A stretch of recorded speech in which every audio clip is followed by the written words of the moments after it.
आपने विकराल रूप धारण करके राक्षसों को मारा और श्री रामचंद्र जी के उद्देश्यों को सफल कराया। आपने संजीवनी बूटी लाकर लक्ष्मण जी को जिलाया, जिससे श्री रघुवीर ने हर्षित होकर आपको हृदय से लगा लिया। श्री रामचंद्र ने आपकी बहुत प्रशंसा की और कहा कि तुम मेरे भरत जैसे प्यारे भाई हो। श्री राम ने आपको ये कहकर हृदय से लगा लिया कि तुम्हारा यश हजार मुख से सराहनीय है। श्री सनक, श्री सनातन, श्री सनंदन, श्री सनत कुमार आदि मुनि, ब्रह्मा आदि देवता, नारद जी, सरस्वती जी, शेषनाग जी सब आपका गुणगान करते हैं। यमराज, कुबेर आदि सब दिशाओं के रक्षक, कवि, विद्वान, पंडित या कोई भी आपके यश का पुनर्ता वर्णन नहीं कर सकते। आपने सुग्रीव जी को श्रीराम से मिलाकर उपकार किया, जिसके कारण वे राजा बने। आपके उपदेश का विभीषण जी ने पालन किया, जिससे वे लंका के राजा बने। इसको सब संसार जानता है। जो सूर्य इतने योजन दूरी पर है कि उस पर पहुंचने के लिए 1000 युग लगे, 2000 योजन की दूरी पर स्थित सूर्य को आपने एक मीठा फल समझकर निगल लिया। आपने श्री रामचंद्र जी की अंगूठी मुंह में रखकर समुद्र को लंघ लिया। इसमें कोई आश्चर्य नहीं है। संसार में जितने भी कठिन से कठिन काम हो, वो आपकी कृपा से सहज हो जाते हैं।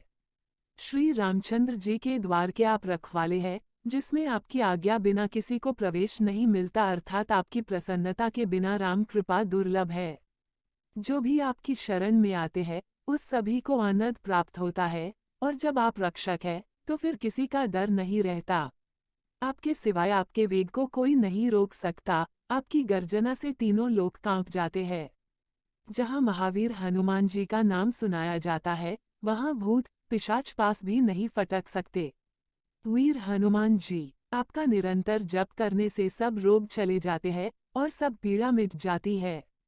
हे हनुमान जी, विचार करने में, कर्म करने में और बोलने में जिनका ध्यान आप में रहता है, उनको सब संकटों से आप छुड़ाते हैं। तपस्वी राजा श्री रामचंद्र जी सबसे श्रेष्ठ है। उनके सब कार्यों को आपने सहज ही कर दिया। जिस पर आपकी कृपा हो, वह कोई भी अभिलाषा करे तो उसे ऐसा फल मिलता है जिसकी जीवन में कोई सीमा नहीं होती है। चारों युगों सतयुग, त्रेता, द्वापर तथा कलयुग में आपका यश फैला हुआ है। जगत में आपकी कीर्ति सर्वत्र प्रकाशमान है।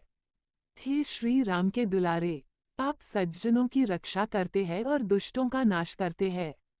आपको माता श्री जानकी से ऐसा वरदान मिला हुआ है, जिससे आप किसी को भी 8 सिद्धियां और 9 निधियां दे सकते हैं।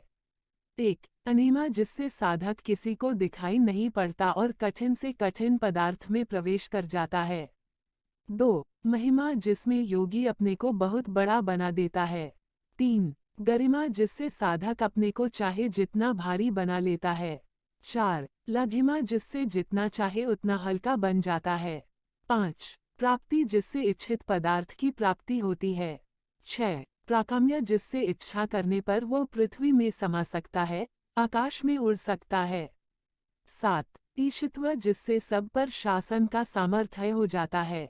8. वशित्व, जिससे दूसरों को वश में किया जाता है।